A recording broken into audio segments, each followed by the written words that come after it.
And good morning, everyone. We are back here at 7:07 a.m., and as promised, we have in the studio Lubbock City Councilman Randy Christian. Good morning, Randy. Good morning. Good morning, guys. What do you? You guys must be doing a great job. The city's still open for business. I want one disclaimer. There's traffic running up and down the streets. The traffic lights are working. Although yesterday, did your toilet flush? The traffic light at 66th in Indiana was stuck on red both ways. What happened? Don't know. I've never seen that before. You have to. But that's we need to get to work on the traffic Don't lights. give me that. You have to. Yeah, I think Randy Christian did it just to bother you. Yeah, I did it. Yeah. How are you today? This little button I've got in my pocket. Wait till you leave this place. It'll take you forever to get home. Do the councilman? I've heard the councilman get a little remote control where they can turn all the red lights green. And do you really get one of those? I plead the fifth. How are you? I'm doing good. Hey, I wanted to bring something up when you're talking about the Jeopardy thing. Yeah. I had our good friends at Market Lubbock and Lita. I called them. I said, would you guys be able to do some analysis and see what monetize the number of times that Lubbock and Texas Tech was mentioned during March Madness? Guess what the dollar amount? What it equated to? I have no idea, but they were mentioned a lot on national television. It was art. This was all just digital, though, because that's pretty easy to research and find because that's almost real time. The mentions were up to almost $55 million in monetary value that Lubbock and Texas Tech was mentioned, and like they said, you can't put a price tag on that sort of thing, and I can't. And from everything that I saw, it was like something I saw on Facebook. Here was I can't remember his name. But anyway, there was a picture of Forrest Gump. Yeah, and he said, and then the caption was, "Overnight, America became Red Raiders." And from some things I'd heard, that sounded like there was everybody in the country was pulling for us. That was really cool. There's no question that Lubbock got a lot of mentions. There's a lot of people who know where Lubbock, Texas is, and importantly, they know where Texas Tech is. Well, and that kind of leads me into what I was wanting to talk about a little bit. As I said, the state of the Councilman Christian address, because I'm coming up on my 1 year of being a councilman, and I just want to kind of share with some of the thoughts and what's going on. But it leads to me what I'm going to talk about. We got a really good thing going in Lubbock, Texas. If you're really honest with yourself about a lot of things, I happened to have last weekend, Easter weekend, driving almost every section of the city, and that.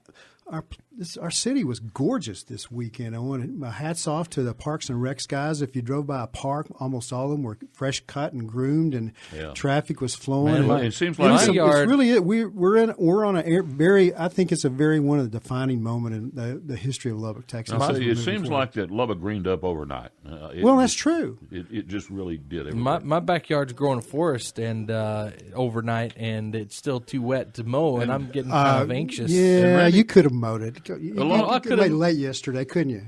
No, it was damp. Were you out there? I have a large fence, and we've got trees out there, and so it stays in the shade for a long time. But no, it was still muddy. I let my dog outside that evening, and he still tracked mud into the house. And this is an alley. This is a city alley.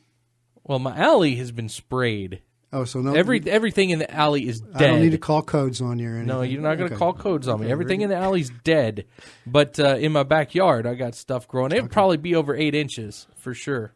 Well, and so you could call codes on me. The topic that you brought up, we were talking about this very thing yesterday. There was a report that my numbers may be off, but I think the unemployment rate for the state of Texas is at 3.8. It seems like, and Lubbock is at 3.2.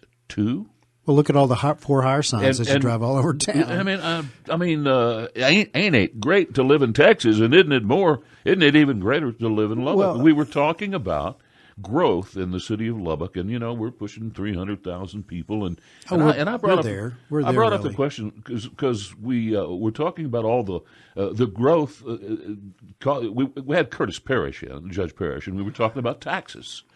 And when the city grows, they naturally want to raise taxes because we've got to build these streets and we've got to do all this infrastructure because the city is growing. And my question is, and maybe you can give an intelligent answer to this. I'll do my best. What would be wrong if Lubbock just stayed at about 300,000 and we don't have to build more infrastructure and raise taxes higher and higher and higher? You talked about just stay at 300,000. How would you do that? Put a sign up that says, "Oh, we're full. Okay, we build the fence, we build the wall, we build the wall." You put a billboard up that says we're full. We're full. We're not taking anyone else. Well, I think it's a great. I love the humor, but the interesting thing about it is, and seriously, it's a natural progression for Lubbock to be doing what it's doing because of what's going on in other major metropolitan cities that a lot of people are not liking anymore. Wouldn't that well, it's true, but over the last 4 or 5 months, I've had the opportunity to travel to Austin when we had Lubbock Day. Mm-hmm. Hadn't been to Austin in 10 years. Was in San Antonio. It was horrible. Oh, yeah. I was in San Antonio prior to that, and then I was in Dallas-Fort Worth for 2 consecutive weekends.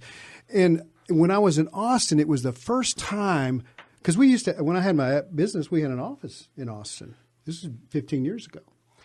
Boy, it was Austin as we know it. But it was this last time was the first time I actually heard locals verbalize the quality of life really is not great down here. And it's a tipping point for them.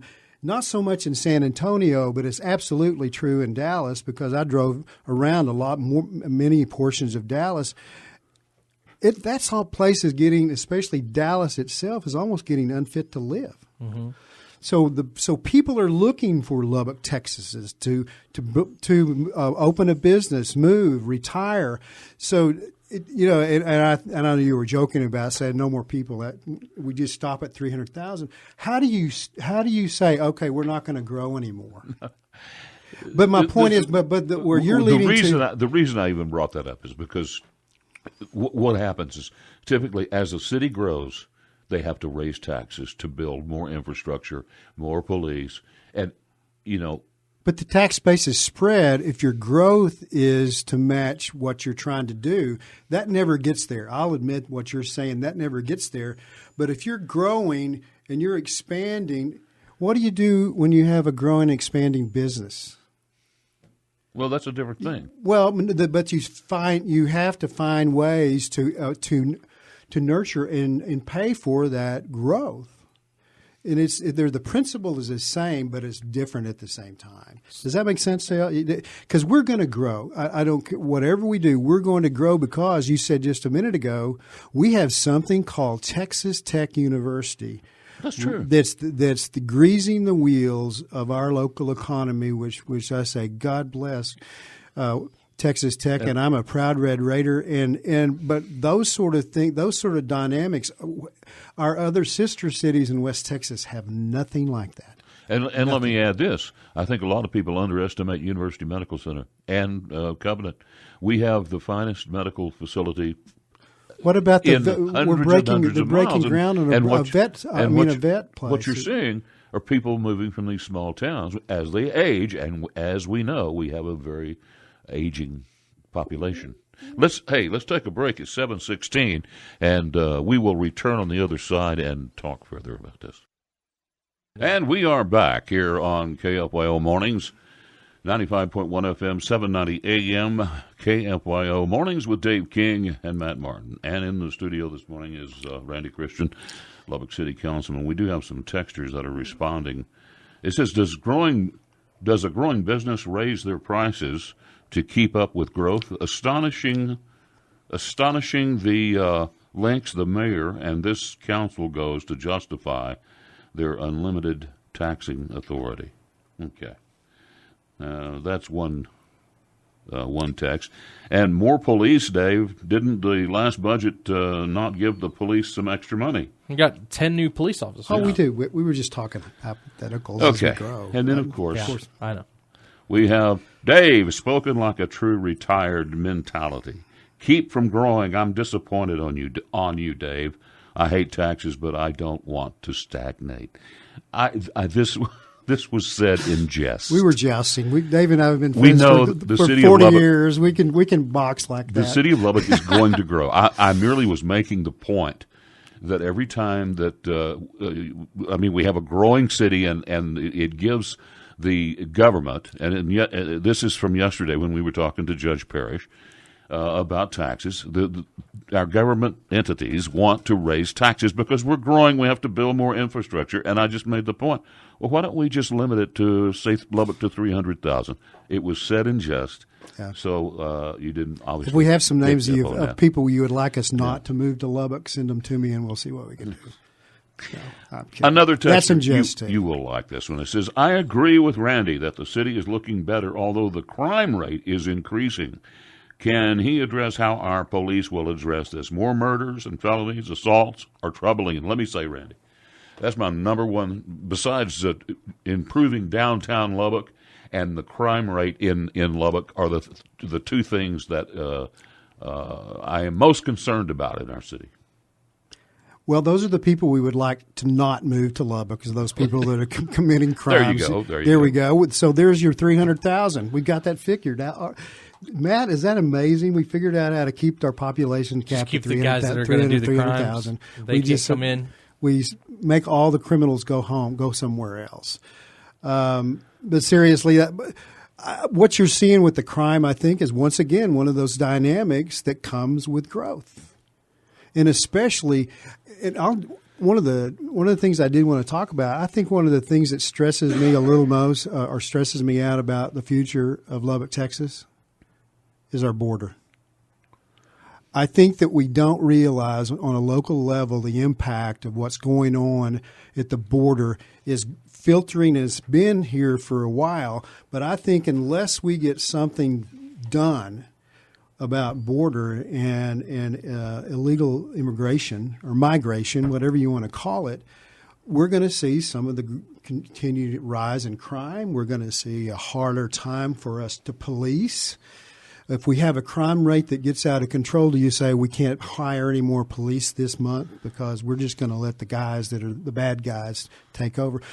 All of those sort of things, in my opinion, is once again the basis of what I was talking about today, of the realization that we're going to grow, and the genie is out of the bottle. You know, we got $55 million worth of comments about Lubbock, Texas, and tech. And I think one of those things is exactly related to crime. We have, I believe, probably the lowest unemployment rate in the state, too.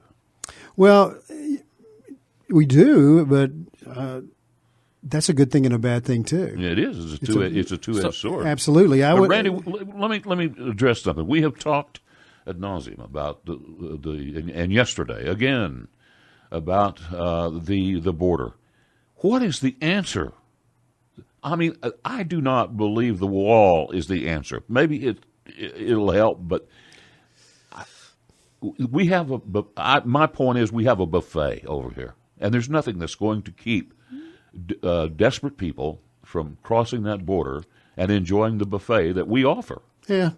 And, I'll leave that up to the feds right now. I'd rather us get back and talk about Lubbock, Texas, if that's okay. We could get off of that rabbit trail. But there's enough for us to talk about here. But it does affect us here in Lubbock. Oh, of course it does. And I think it'll continue to. And thank goodness we do have the good people that have that are protectors, the sheriff's department, the police department, all those guys. And obviously you just mentioned it earlier that we have a police chief that's going to retire, and there was people that were trying to speculate if there's something deeper and darker about what's going on. I had a real good conversation with the chief, and this was just one of those things that, sometimes you get blessed with. As he had a definite retirement strategy, and one of those was to retire down on the water.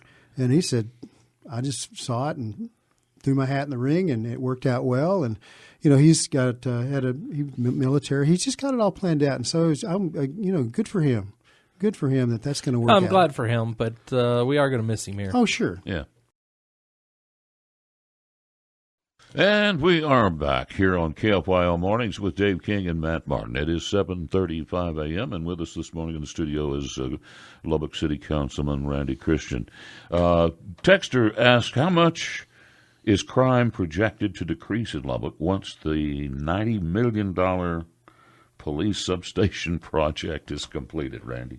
We don't have that figure yet. I'll have to get back to you. But I do think it will have an impact on crime in Lubbock. Because one of the things that we did yesterday was give final approval for a zoning change for the new substation out on Martin Luther King. There was some cleanup regarding how it was zoned and how it needs to be zoned, and I'm glad we do that sort of thing. And I still say that's going to be a beautiful location for it. I mean, I love that area. Oh, I went out there this weekend, and we were joking about. Councilman Patterson Harris was joking about that every policeman in Lubbock's going to be wanting to work out there, because if you look up, you're on that hill and you look down over the lake, down to the Yellow House Canyon in that area, and down Martin Luther King. Well, it's beautiful. You know what I think? It strikes me as very interesting. And now I've had Paul Bean explain that he thinks it's the wind. You always go. What is it? Into the wind. You grow into the wind because of I've heard that. The cattle and whatnot. I've grown up hearing that all my life. But if you look at where some of the most beautiful places in Lubbock, Texas are, it's in the northeast side of Lubbock, and that's just not where the growth is happening. But you've got the Yellow House Canyon. You've got it's just a really nice it's very area, majestic. and it's just not growing there. Well, and I know that. My fellow councilmen who represent those areas want growth up there too, and we're working to make that happen. But I happened this weekend to go out to Yellow House Canyon, and actually I went out to the Windmill Museum. They were having an event out there, which is such an incredible treasure for this city. Is that there's nothing else like it in the world. And if you haven't gone out there, go out there. But anyway, I meandered through the Yellow House Canyon and said, this was part of that. This dynamic, I think, that Lubbock has that's just is helping the growth. That we have beautiful places. That's a green space on steroids, so to speak.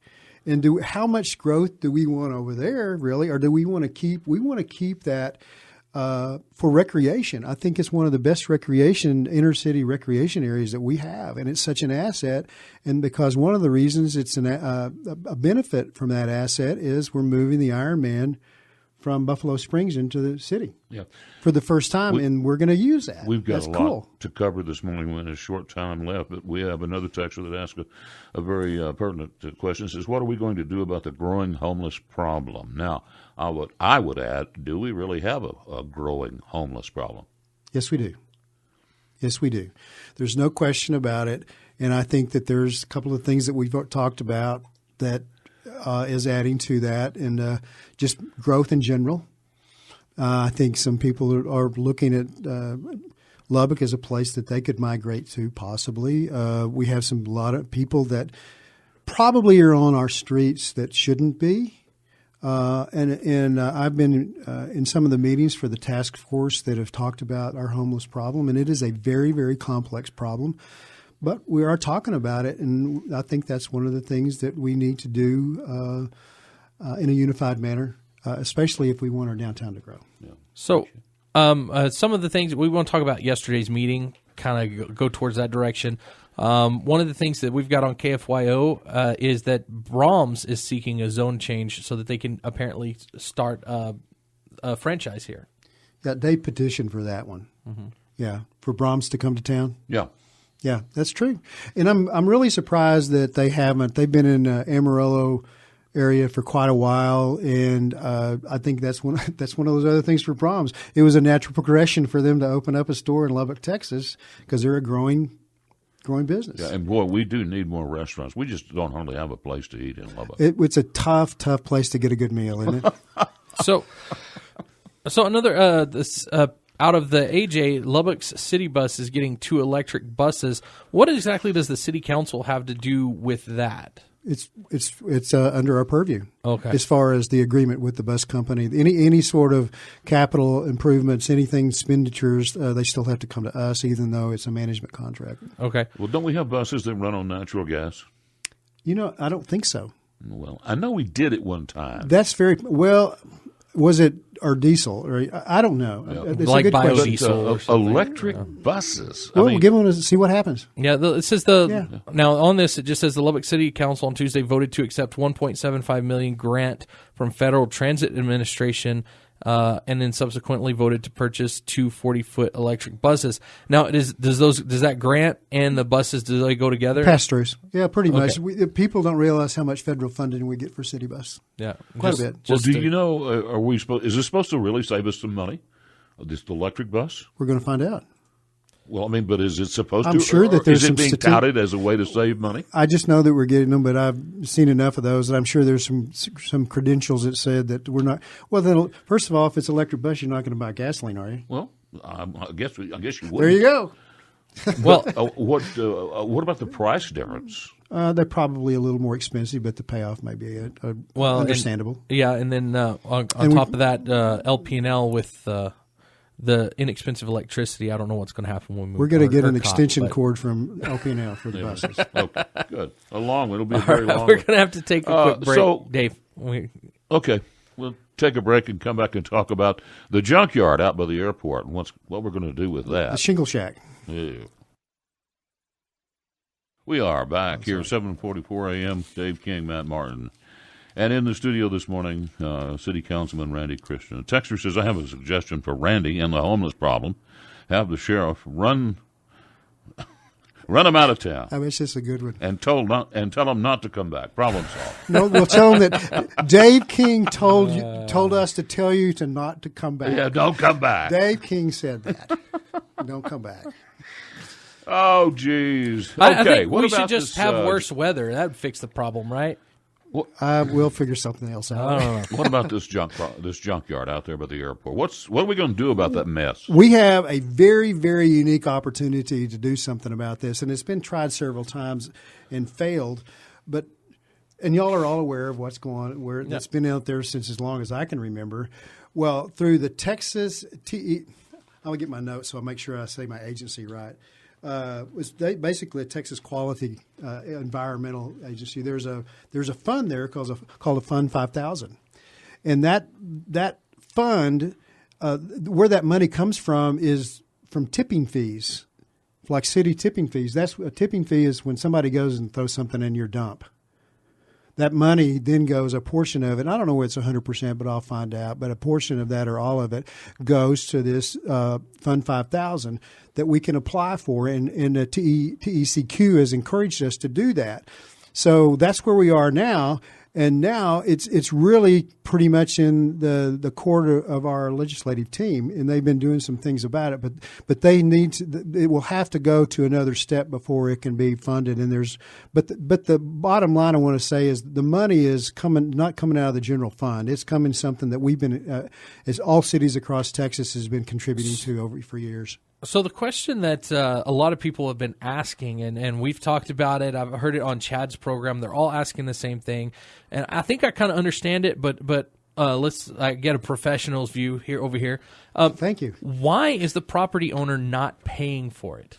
Because it's... I mean, it's a private property, right? Well, there's no owner really to go. There is an owner. Somebody owns it. Well, they defaulted on it, so there's some other problems other than who owns it now. Sounds kind of like the Villa Hotel mess. Yeah, but anytime you're dealing with that sort of environmental hazard type stuff, there's a lot of hoops that you have to go through. Like even there's some things on queue. We can talk about that another time. But we're working to make that happen. But there's a lot of things you have to guarantee and have to requirements to move any sort of toxic materials. And but to answer your question, that's one of the reasons is there is an owner, but they're not. We'd have to take it to court. Now let me ask you this: as far as the owner's concerned, all of that stuff was put out there legally. Does the owner have to move it and fix it if he doesn't want to? Because all of it was put out there legally. Depends upon what type of business is and what kind of qualifications. Maybe there may be a business that they're required to have inspections, and so I think there's some other interesting dynamics to answer your question. To the letter of the law, so to speak. But yeah, the owner is supposed to, but there's no owner for us to go to. It's almost to done, or if you will, to write us a check, because there's nobody that we can actually go to. And so that's the reason it hadn't been done. That's the reason there's an opportunity through some of these funds that are abandoned property. Matter of fact, I thought it was an interesting thing that we found out from those guys, that it's not in the city limits, it's in the county. Right. But even a third party that sees that it's a problem and it could be toxic could come in and apply for these funds, and it's called the white knight provision. So somebody could say, we need to clean this up before it gets worse. So, but that's the reason the city kind of took the lead on it. We got it. We are working hand in glove with the county to try to get it fixed. Is the city going to annex that after it's done? And who's going to own the property when it's done? That's the question too. Yeah. Yeah. Well, so. On that same and a short answer here, but what are you up to speed on the Villa Hotel and what? We haven't talked about it in a while. Yeah. Yeah, but I know but exactly. It sounds like the same thing going on here.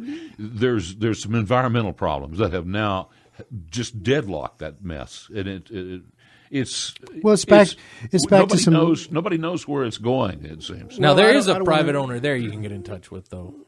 Same sort of situation. Yeah, it's not unlike that one as far as the ownership is concerned. But those sort of messes are always difficult, and but we have an opportunity, and we hope that our state delegation will move it on across the finish line so we can get these funds. But there's some things in Austin that has to be done before we can make this happen. And if it doesn't happen now, we couldn't petition for it again for another 2 years, and then who knows what happens on that. But it needs to be fixed. Well, we only have a short period of time, and we'll take a break right now. When we come back, we want to let you talk about what you want to talk about. All right. Okay, and we're back here for about 4 minutes or so. Dave King, Matt Martin in the morning here on KFYO, and City Councilman Randy Christian with us today. Hey, Randy, I do want to address one issue. We're losing our police chief. Chief Stevens is going to retire down by the water down there in South Texas. He's going fishing, literally. Yeah, going fishing. But I hate to lose him. Really do like the chief, and I think he's done a good job. Has the city discussed this? What do you think? You going to hire from within? What? Who knows? You put it in the help wanteds and see what happens. So does the city manager do the looking for that, or does the council themselves do? We'll be involved in it to some degree. Yeah. Okay. But no, that was talked about yesterday. There's already a search going on, and we'll do both internally and externally. I'm sure that's the way you do it. Yeah. For that level of position. So it sounds like it'll probably promote from within. Huh? No, I don't know. I think, from we're actually big enough that you may not. Yeah, from my experience, you look both internally and externally. Yeah. You don't. No, that's the way you do it with the position. And the fire chief, I guess, is the same thing. They both retired the same day? No, the chief. Yeah, we honored him yesterday, and that was a great time to see the chief. We standing ovations for the fire chief yesterday. It was really interesting. Is that our council people could make comments, and he opened his remarks pretty much by saying his accomplishments were not just him, but it was we, and he pointed out to his senior staff out in the audience.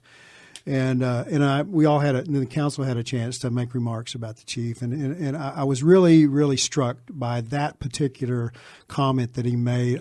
I grew up across the street from the fire chief in Amarillo, Texas. I mean, he was like second parents, but he was the big chief, and he was one of my heroes because I'd see him sitting out monitoring fires. But anyway, to cut to the chase, I said he was one of my heroes, and so are you. And I've always felt that a true hallmark of leadership is when you use us and we. Oh, I knew that already. I and me. Yeah. And I was just struck tell me what you're smoking. That he took time to pay honor to his team. All right. Yeah. Oh, this would be wonderful. So probably the same process for a new fire chief. Absolutely. Yeah. Yeah. Well, do you have any closing comments? Well, I just want to circle back to how we started. Is the idea of I think this is our moment in time as far as a city. And I said use the term defining moment in that you talked about growth and such as that is we're going to grow. Let's just all agree, and I think we can all agree, how do we manage that growth? How do we move forward and keep the quality of life that I think that we all really enjoy? And I think that's going to be the heavy weight. That's going to be a heavy weight on us as a council. How do you maintain, how do you achieve that balance of necessity versus quality of life? Because what's important to you is not going to be important to your neighbor down the street, as far as if we ever have to start saying we're going to have to, reduce some services somewhere. And I think it's a great challenge. I'm glad we have to have that challenge on our back, because it's a wonderful time to be in Lubbock. And as we talked, it's a wonderful time to be a West Texan. And I'll close with this, is that, I love being a Texan. I really love that title, but man, I even love more being a West Texan. Yeah. There's something about us, and we need to make sure that we keep that moving forward in that direction and maintain our culture and our growth. All you have to do is spend a little time in Austin or Dallas or Houston, and then you see the difference when you come to Lubbock. Hey, our traffic jams is when you have to sit through a light. We are spoiled rotten. Let's be honest about it. We are spoiled rotten. Have a good day, guys. Yeah. I hate red lights. I'll be honest. We still have about a minute, I guess. It's funny. My wife and I were out shopping the other day, and we pulled out on a side street at the Loop, and we had to sit through a light. And I said, well, hon, we are in a Lubbock traffic jam right now. Oh, okay. We're coming up on the 8 o'clock break, and that's going to do it for Randy Christian. And always love having you out, Randy. We could talk much longer than an hour. That's for sure.